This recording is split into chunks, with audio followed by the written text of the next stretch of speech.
Doncs sí, jo crec que porto una dieta bastant equilibrada, no? Intento variar molt d'aliments.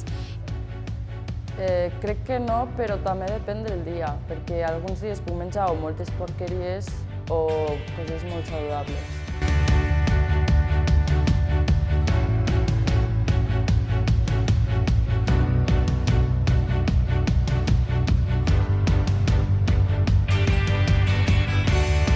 Si tens una mala alimentació pots desenvolupar certes malalties, malalties. Jo penso que sí que és important, perquè aquesta famosa frase de «somos lo que comemos». Sí, jo penso que sí, perquè al final tu menges i clar, el teu cos agafa nutrients, no?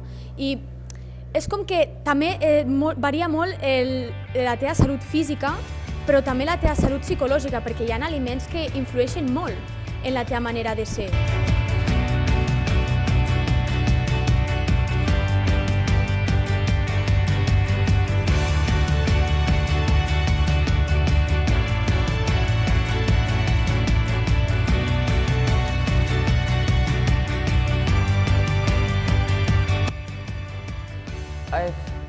Solo comprar algo dolç o algo salat i una beguda dolça.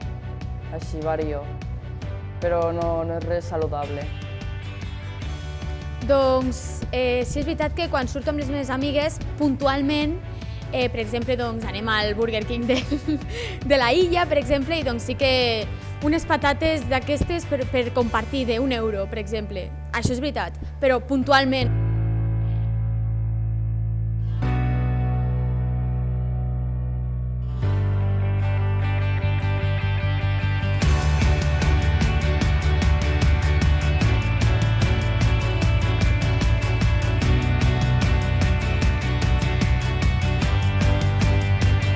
L'altre dia vaig estar parlant amb una amiga i vam dir, ostres, l'assignatura d'Educació Física a l'escola ens haurien d'ensenyar a tenir una bona vida saludable. A mi per què em serveix jugar a bàsquet, jugar a tenis? O sigui, si a mi no m'agrada, a mi el que m'haurien d'ensenyar és a fer-me una bona dieta, a seguir una vida saludable i a saber fer-me rutines perquè jo pugui, a fora del centre escolar, a les meves estones lliures, poder seguir aquesta vida. I per això penso que sí, que se'ns hauria d'ensenyar més a seguir una dieta i una vida saludable. Sí, perquè la meva alimentació va variant depèn del dia.